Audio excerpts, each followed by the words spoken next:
하나님께서 우리에게 주신 말씀은 창세기 4장에 있는 말씀입니다. 창세기 4장 3절로 10절에 있는 말씀입니다. 제가 가진 성경으로는 신약성경, 구약성경 4페이지에 있는 말씀입니다. 창세기 4장 3절로 10절 다 같이 한 말씀, 이 말씀으로 봉독합니다. 세월이 지난 후에 가인은 땅의 소산으로 쥐물을 삼아 여호와께 드렸고 아벨은 자기도 양의 첫 새끼와 그 기름으로 드렸더니 여호와께서 아벨과 그의 제물은 받으셨으나 가인과 그의 제물은 받지 아니하신지라. 가인이 몹시 분하여 안색이 변하니 여호와께서 가인에게 이르시되 내가 분하여 함은 어찌 됨이며 안색이 변함은 어찌 됨이냐. 내가 선을 행하면 어찌 낯을 들지 못하겠느냐. 선을 행하지 아니하면 죄가 문에 엎드려 있느니라. 죄가 너를 원하나 너는 죄를 다스릴지니라. 가인이 그의 아우 아벨에게 말하고 그들이 들에 있을 때에 가인이 그의 아우 아벨을 쳐 죽이니라. 여호와께서 가인에게 이르시되 내 아우 아벨이 어디 있느냐. 그가 이르되 내가 알지 못하나이다. 내가 내 아우를 지키는 자니이까. 이르시되 내가 무엇을 하였느냐. 내 아우의 핏소리가 땅에서부터 내게 호소하느니라. 아멘. 미국의 어느 외교관이 우리 한국의 청와대를 방문하게 돼서 청와대 일하는 직원들을 앞에 놓고 강연을 하게 되었습니다. 그때 그는 넌지시 이렇게 뼈가 있는 말을 남겼습니다. 한국 사람들은 배고픈 건 잘 참아도 배 아픈 건 못 참습니다.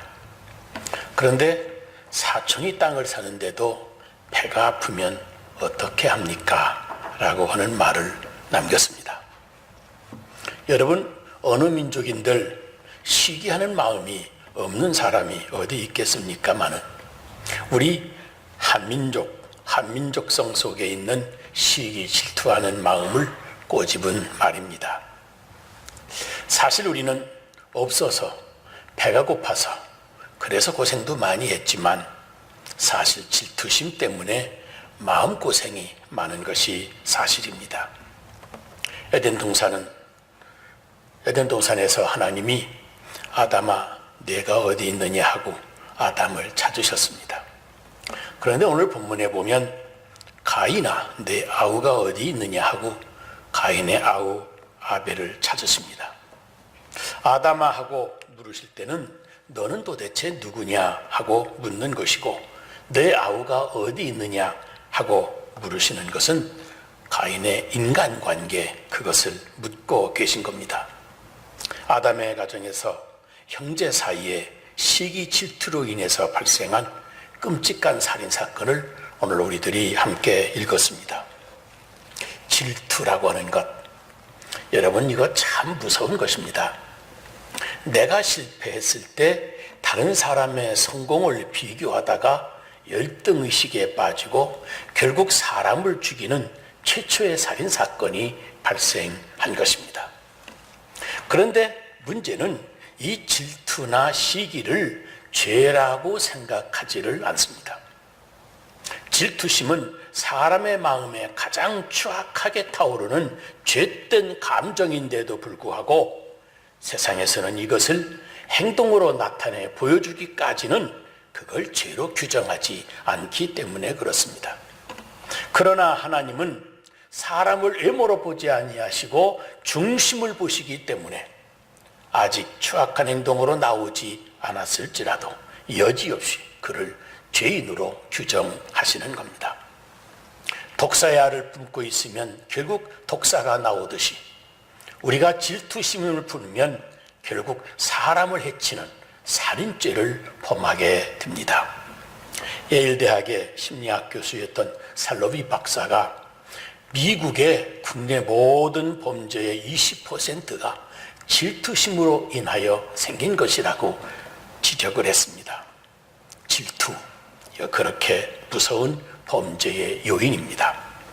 그런데 질투심에 몇 가지 특징이 있습니다. 우선 자기와 관계가 없는 사람에 대해서는 거의 질투심을 느끼지 않는다고 하는 사실입니다. 특별히 질투심은 참 이게 묘한 것이어서 경쟁심 관계에 있는 가까운 사람에게 질투심을 불러일으킵니다. 보세요.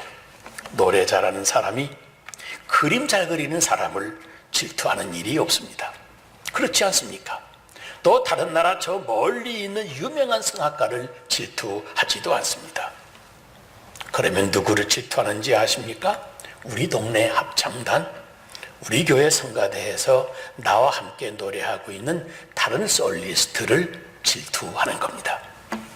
특히 자기와 경쟁 관계에 있을 때 이 질투의 불꽃은 끊임없이 타오르게 됩니다. 가인도 하나님을 함께 제사드렸던 동생 아벨을 질투했습니다.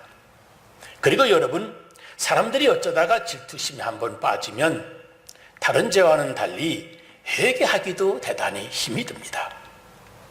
마음의 감정일 뿐 아직은 어떤 행위로 저질러진 죄가 아니기 때문에 아직 굳이 회개할 필요가 없다고 생각하기 때문에 그렇습니다.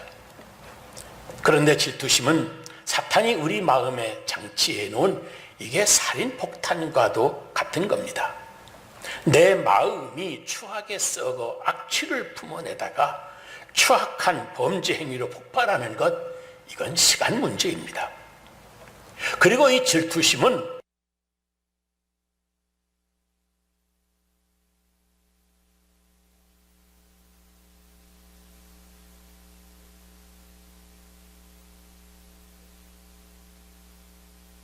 끔찍하게도 사람을 죽이고 마는 겁니다. 히브리서 11장 4절에 보면 가인과 아벨의 이야기를 간단하게 요약을 해 놓았습니다.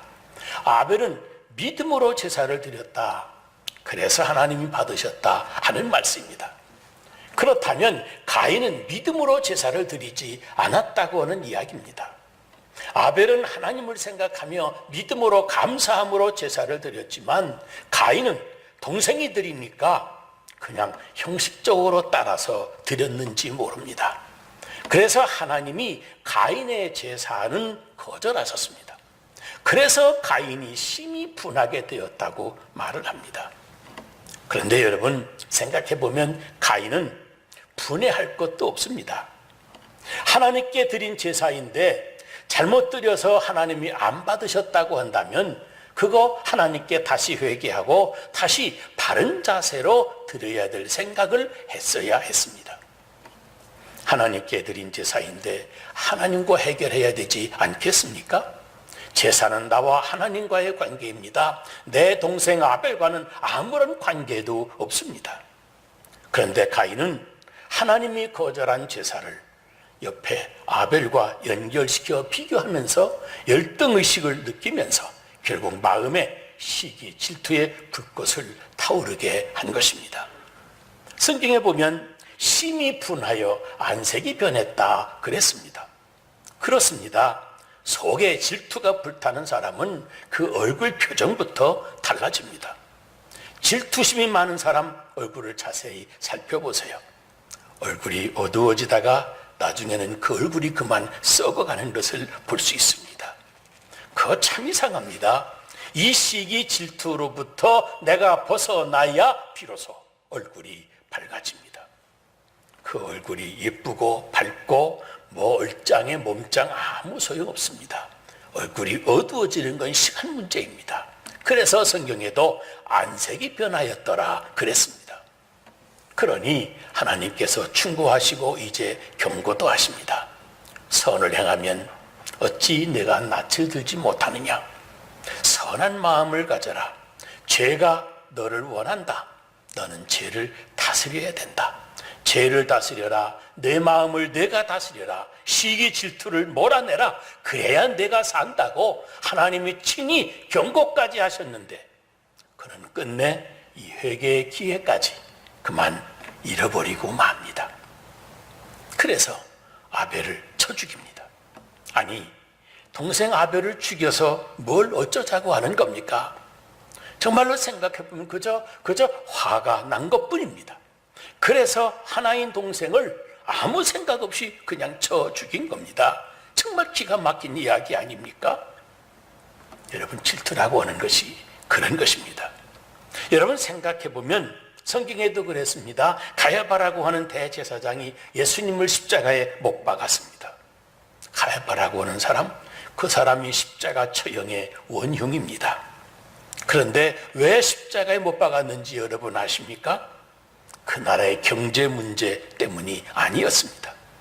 어떤 정치 문제도 아니었습니다. 바로 시기, 질투 때문이었습니다. 시기하고 질투하는 마음 때문에 예수님을 십자가에 못 박았습니다. 사람이 질투에 사로잡히고 나니까 사람도 안 보이고 하나님도 안 보이고 자기 내일의 운명도 안 보이고 그저 아무것도 보이지 않는 것입니다. 질투라고 하는 감정, 사람의 시야를 좁고 어둡게 만드는 것, 바로 그것입니다. 그래서 질투심 하나로 하나님의 아들을 십자가에 못 박은 것입니다. 게다가 여러분, 대부분의 질투심은 보통 자기를 잘 모르는 사람들이 범하고 있는 죄입니다. 보세요. 자기를 잘 모르는 가인, 자기가 죄인임을 모르는 대제사장, 자기를 모르는 많은 사람들이 질투심이라고 하는 이 폭탄을 가슴에 자기도 모르게 품고 사는 겁니다. 프랑스 파리에 유명한 노트르담 성당이 있는데 어느 날 중년의 부인이 고해성사를 하기 위하여 이 성당을 찾아왔습니다. 신부님은 고해성사를 받기 위해서 이 부인과 마주 앉게 되었는데 두 사람 사이에 커튼이 무겁게 내리워져 있었습니다. 이 부인이 이제 자기의 죄를 이렇게 고백하는 겁니다. 신부님, 저는요 거울을 자주 봅니다. 하루에도 여러 번 제가 거울을 보는데 제가 거울 앞에 설 때마다 제가 너무 아름다워서 거울 앞에서 저는 제 얼굴을 뽐내고 혼자 즐거워하고 있습니다. 저의 이러한 교만한 죄를 용서해 주세요. 그럽니다. 이 말을 듣고는 그 신부가 커튼을 살짝 들어 올려다 보더니 얘를 한번 힐끗 내다보고서는 커튼을 다시 내리고 그리고 나서 이렇게 말을 합니다. 부인, 안심하십시오. 이것은 죄가 아니라 착각입니다. 착각은 자유하지 않았습니까? 그러니 마음 편하게 잡수시고 돌아가셔도 됩니다. 그랬답니다. 여러분, 사람이 자기를 바로 안다고 하는 것, 이게 그리 쉬운 것이 아닙니다. 안다 하면서도 제일 모르는 것이 자기 자신입니다. 그런데도 많은 사람들이 자기 자신을 바로 알려고 하지를 않습니다. 왜냐하면 내가 나를 잘 안다고 착각하고 있기 때문에 그런 겁니다. 특별히 하나님 앞에서 자기를 바로 살펴야, 그래야 자기를 바로 알 수가 있는데 어리석게도 그만 옆 사람과 비교해서 자기를 알려고 한다고 하는데 우리들의 문제가 있습니다. 여러분, 얼룩진 거울에 자기 얼굴을 비춰보면 자기가 얼룩진 줄로 착각할 수가 있습니다. 온전한 거울에 비춰보아야 온전한 자기 얼굴을 알게 되는 것 아니겠습니까? 온전하신 하나님 앞에 나 자신을 바로 세워놓고서야 비로소 내가 나를 바로 알 수 있습니다. 얼룩진 옆 사람과 비교해 가지고서는 내가 누구인지, 내가 무엇을 해야 되는지 바로 알 수가 없는 겁니다. 그래서 유대인의 격언에 보면 질투는 1000개의 눈을 가지고 있다. 그러나 한 개도 올바르게 보지를 못한다 하고 지적을 했습니다. 그런데 여러분, 질투에는 휴일도 없습니다.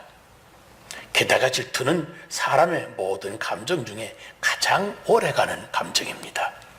마음의 밑바닥에 끈질기게 달라붙어 있습니다. 그래서 사람이 질투심에 사로잡히면 절망하게 됩니다. 교만하게도 됩니다. 신앙도 저버리게 됩니다. 그 고상한 신앙 인격도 한순간에 무너지고 맙니다.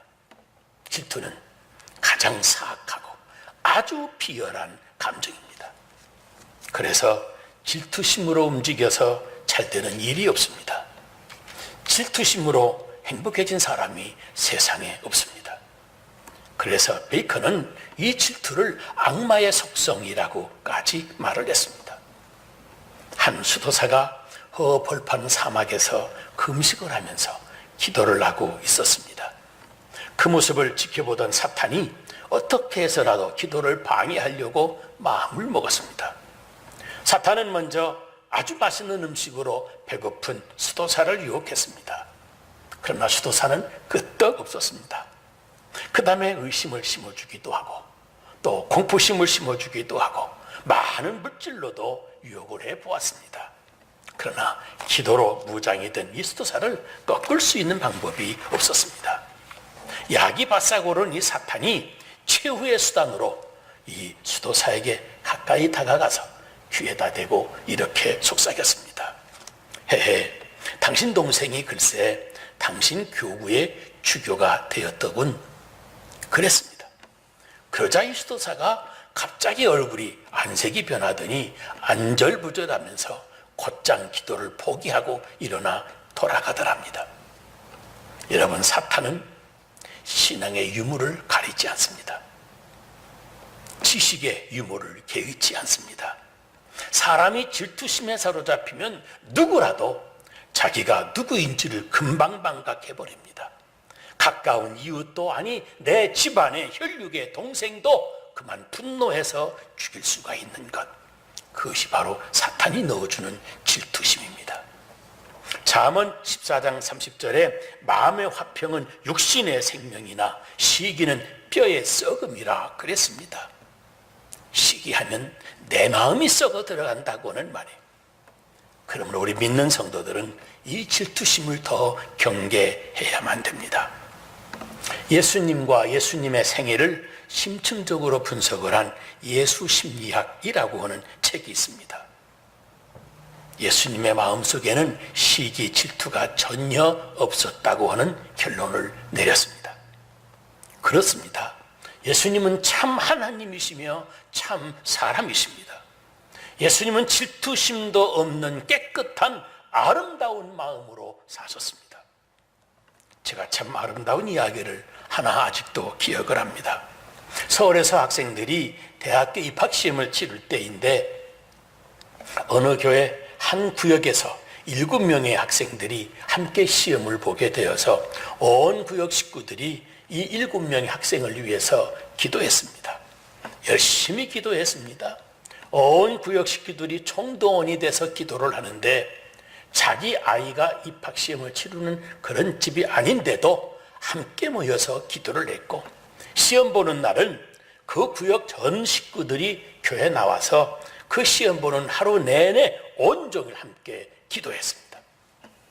그리고 며칠 후에 발표가 나왔는데 그 7명 가운데 6명이 합격을 하고 그만 1명이 떨어졌습니다.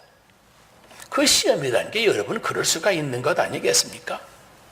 그런데 참으로 아름다운 것은 그 자기 아이가 떨어진 부모님이 그날 저녁에 합격한 6명을 다 자기 집에 불러서 축하 파티를 해 주었다고 하는 겁니다. 너무 아름다운 이야기 아닙니까? 내 아이는 떨어졌지만 저 6명의 아이들은 합격하지 않았는가? 우리 구역 식구들이 함께 기도한 학생들인데 합격했으니까 기쁘다. 참으로 축하 파티를 해줘야 되겠다 해서 집을 오픈한 겁니다. 그 얘기를 전해 듣고 담임 목사님이 하나님, 이 집 아이 다음에는 꼭 한 번만 꼭 봐주세요 하고 애마디 기도를 하셨답니다. 그 다음에 그 아이가 서울대학교에 입학을 했습니다. 합격을 했습니다. 그걸 보고서 또 담임 목사님이 하나님 참 눈치도 빠르시다, 봐달라고 딱 한 번 기도했을 뿐인데 그러셨답니다. 그 엄마가 어찌 그런 생각을 했는지, 얼마나 아름다운 생각입니까? 다 6명 다 들어가는데 내 아이 하나만 떨어졌으면 여러분 아마 사느니 죽느니 별소리 다 할 겁니다. 그렇지 않겠습니까? 그런데 그렇지 않았습니다. 기쁘다고 축하해 주는 마음, 이 얼마나 아름답고 귀한 마음입니까? 여러분, 바로 이런 아름다운 마음을 가지고 예수 믿어야 됩니다. 바로 이러한 마음으로 서로 중보의 기도를 해 주어야 되는 겁니다. 그런데 사실 우린 이렇게 기도하는 것 자체도 쉽지가 않습니다. 우리는 남이 잘 되는 것 보면 내 배가 아플 만큼 속이 좁고 질투심이 많아서 차라리 남이 잘 될까 봐 무서워서 중심으로 축복하는 기도조차 엄두를 내지 못합니다.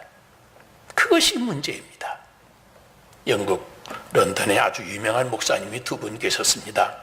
한 분은 그리스도의 교회 마이어라고 하는 목사님이시고, 다른 한 분은 웨스트민스터 교회 몰간 목사님이십니다.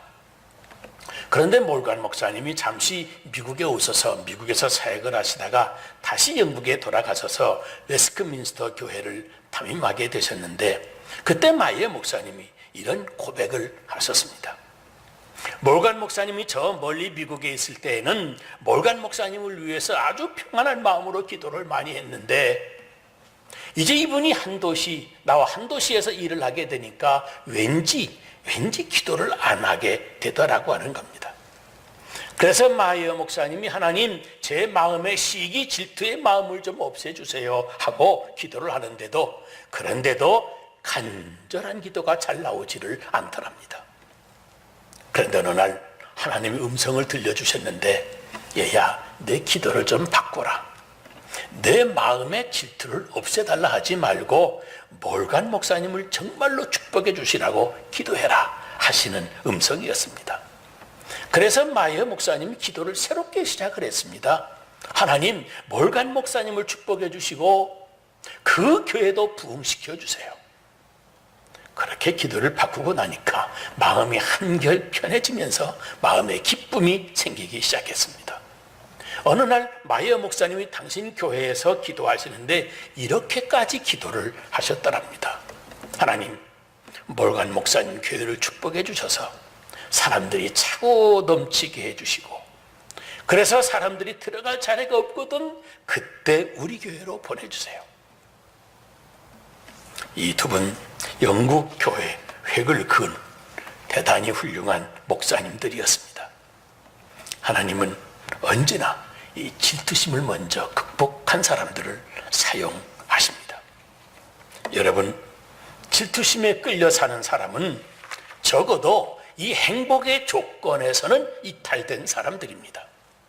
왜냐하면 자기의 가진 것에 대해서 만족하고 즐거워할 줄은 모르고 다른 사람의 소유와 성취를 보고 질투하는 마음으로 나 스스로를 학대하고 괴롭히고 있기 때문에 그렇습니다. 여러분, 질투하시는 대신에 선망하시기를 바랍니다. 다른 사람의 성취와 성공을 인정하고 축하해 주어야 됩니다. 오히려 그에게서 존중할 만한 점을 찾아내서 그것을 배워야 됩니다. 여러분, 가만히 보세요. 하나님께 복받은 사람, 복받은 이유가 있습니다. 시기 질투할 것 없습니다. 중심으로 축하하고 즐거워하고 그가 복받은 이유를 배워야 됩니다. 존경해야 됩니다. 그래야 나도 복받을 수가 있는 겁니다. 물론 인간이기 때문에 부러울 수가 있습니다. 부러워하는 것, 그것은 사람의 본능입니다. 차라리 한껏 부러워해야 됩니다. 그래야 나도 이길 수가 있습니다. 다른 사람의 성취를 보고 부러워하지도 못한다면 그것은 오히려 실패하는 것입니다. 질투하는 대신 그를 인정하고 부러워하고 그를 존경하고 배울 수 있는 겸손을 가져야 됩니다. 그것이 축복받을 그릇, 그 겸손을 갖추는 것입니다. 큰 성공, 큰 부자는 못 되더라도 한번 시기와 질투가 없는 깨끗한 양심으로 그렇게 인생을 살 수는 없겠습니까? 여러분, 모두 질투하는 대신 인정하고 부러워하고 배우려고 하는, 존경하는 마음으로, 그리고 축복해 주시는 이 겸손함을, 그 그릇을 갖추어서 우리 하나님이 주시는 축복을 함께 받게 되시기를 주의 이름으로 축복합니다. 기도하겠습니다. 사랑과 은혜가 풍성하신 하나님 아버지, 오늘도 저희들을 주의 전으로 불러주시고 주님의 귀한 말씀으로 일깨워 주심을 감사드립니다. 주신 양심으로 선하게 살고 주신 믿음으로 은혜 충만한 생활 해야 하겠사오니 우리의 심정, 우리의 심령, 우리의 양심이 이미 더러워졌사오나 주님 용서하여 주시고 씻어 주시옵소서. 주여, 우리 하나님 앞에 깨끗한 양심이 되게 하시고 시기와 질투가 없는 맑은 심령이 되게 하여 주시옵소서.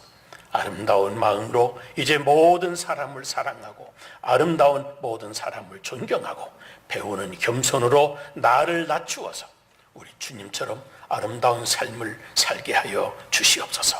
예수님 걸어가신 이름으로 기도드리옵나이다. 아멘.